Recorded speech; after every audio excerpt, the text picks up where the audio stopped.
Hello dear friend. Interference का एक बहुत प्यारा सा क्वेश्चन करने जा रहे हैं जो हमें इंटेंसिटी के बारे में बहुत अच्छी इंफॉर्मेशन देगा और इसके क्वेश्चंस को सॉल्व करने में मदद करेगा। In a Young double slit experiment, wavelength is 500 nanometre, small d is 1 millimetre and capital D is 1 metre. मैं सबसे पहले इस चीज को एक बार बनाने की कोशिश करता हूँ कि क्या चीज हो रही है। यंग डबल स्लिट का जब आप एक्सपेरिमेंट करते हैं तो दो स्लिट्स होती हैं। दोनों स्लिट्स के बीच की जो डिस्टेंस है वो आपको 1 मिलीमीटर गिवन है, और जो स्क्रीन है आपकी जो यहाँ पर होती है इसकी यहाँ से डिस्टेंस दे रखी है कैपिटल डी, जो 1 मीटर है। जो वेवलेंथ आप लोग यूज कर रहे हैं वो आपको 500 नैनोमीटर दे दिया है ना। सबसे पहले कोई भी क्वेश्चन जब आ जाए तो उसकी इमेजिनेशन अपने दिमाग में बताओ। The minimum distance from the central maximum for which the intensity is half of the maximum intensity. चलो एक बात बताओ, जब हम लोग इसके लिए पैटर्न बनाते हैं इंटेंसिटी का तो बिल्कुल सामने जाते हैं। यहाँ पे अपन को सेंट्रल फ्रिंज मिलती है, ये इसकी सेंट्रल फ्रिंज, और फिर आगे वाली दूसरी फ्रिंजेस बनने लग जाती हैं। तो मैं बात कर रहा हूँ सेंट्रल फ्रिंज की, और सेंट्रल फ्रिंज की अगर मैं बात करता हूँ तो यहाँ जो उसकी इंटेंसिटी होती है वो मैक्सिमम होती है। लेटिज्म इस मैक्सिमम इंटेंसिटी की जो वैल्यू है वो आई नॉट है। ओके, ये यहाँ पे डार्क पैटर्न मिल रहा है अपन को, पहला डार्क, ये इधर वाला डार्क। दो डार्क के बीच का ये जो इलाका होता है इसी तो अपन लोग सेंट्रल मैक्सिमम कहते हैं। यहाँ पे इंटेंसिटी आई है, तो ये देखो यहाँ से जब मैं इधर से इस डार्क तक आऊंगा तो इंटेंसिटी मैक्सिमम से 0 तक घटेगी। जब ये घट रही होगी तब एक जगह ऐसी आएगी जब इंटेंसिटी मैक्सिमम इंटेंसिटी की हाफ हो जाएगी। आपसे पूछा गया है कि जब इंटेंसिटी मैक्सिमम इंटेंसिटी की हाफ होगी, जैसे ये वाली इंटेंसिटी हाफ है, तो ऐसा ये वाली जो जगह है मुझे स्क्रीन पर कहाँ मिलेगी। समझ गए? the minimum distance from the central maximum for which the intensity is half of the maximum intensity। Minimum पूछिए, अब देखो मिनिमम डिस्टेंस पूछिए, अब होने को तो आगे भी होगी, जैसे यहाँ पे भी इंटेंसिटी हाफ हो रही है, इस डिस्टेंस पे भी हो रही है, लेकिन क्योंकि मिनिमम डिस्टेंस पूछिए तो मुझे ये वाली डिस्टेंस पूछी गई है। अब ये डिस्टेंस मैं कैसे निकालूं? तो मैं जानता हूँ कि यार जो किसी भी, जब मैं स्क्रीन की बात करता हूँ और इस स्क्रीन पर अगर कोई भी पैटर्न बन रहा है तो कोई भी पॉइंट, जो ऑब्जर्वेशन पॉइंट अगर वो एक्स डिस्टेंस पर है तो एक्स का फॉर्मूला होता है delta capital D upon small D. यहाँ पे जो डेल्टा है वो क्या है? पाथ डिफरेंस है। पाथ डिफरेंस का मतलब ये हुआ, यहाँ का जो पाथ डिफरेंस है उससे मैं कुछ इस तरह से बता सकता हूँ आपको कि जैसे S1 है, ये वाला पॉइंट है, यहाँ से कोई रे आई, वेव आई, और यहाँ से जो वेव आई, इनका बीच का जो पाथ डिफरेंस है, ऐसे परपेंडिकुलर ड्रॉ किया जाए तो ये पाथ डिफरेंस कितना है इन दोनों के बीच में, वो capital D upon small D. अब मुझे क्लू दिया हुआ है कि इंटेंसिटी हाफ हो गई है, इंटेंसिटी हाफ हो गई है।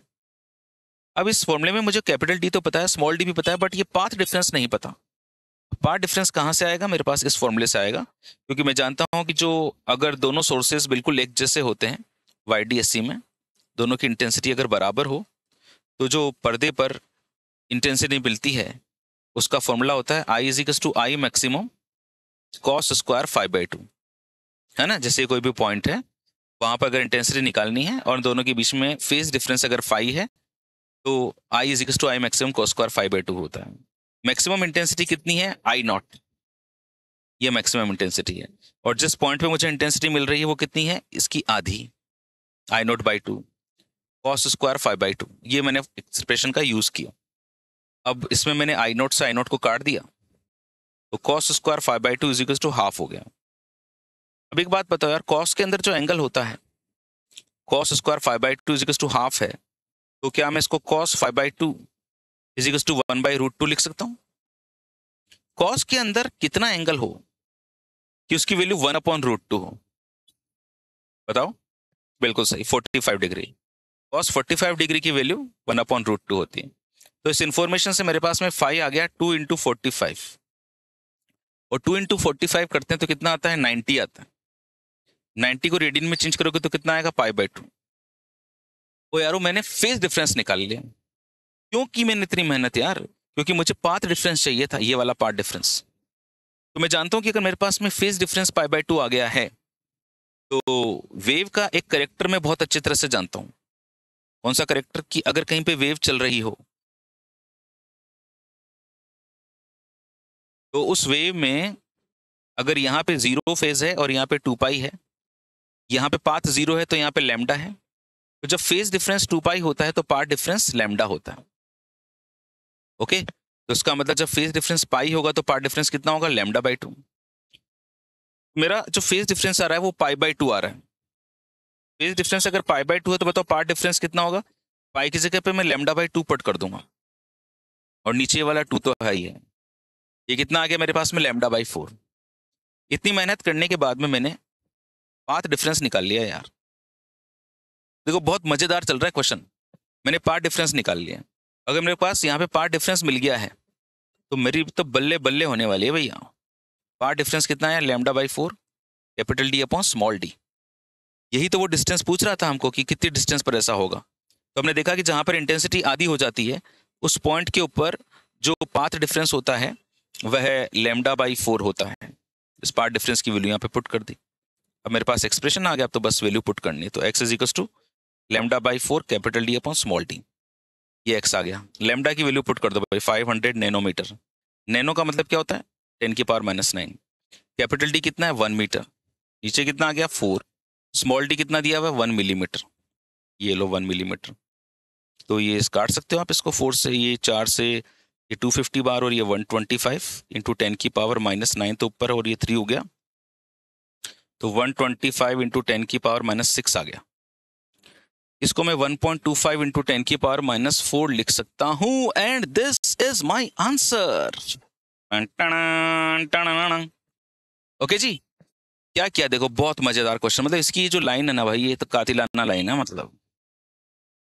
ओके, इससे इतना प्यारा क्वेश्चन बनाया है कि भैया तुम्हारा जितना सेंटर पे इंटेंसिटी मिलती है ना, उसकी आधी इंटेंसिटी तुम्हें यहाँ से कितनी डिस्टेंस पे मिलेगी। तो आपने कहा भैया ये जो भी एक्स निकालने का फॉर्मूला मैंने बचपन में पढ़ रखा है ये रहा।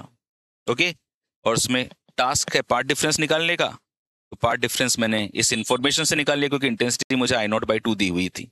पहले पार्ट ये फेज डिफरेंस निकाला और उस फेज डिफरेंस के कॉरस्पॉन्डिंग मैंने पार्ट डिफरेंस निकाला। आपके भाई ने आपको एक एक छोटी छोटी चीज समझा दी है।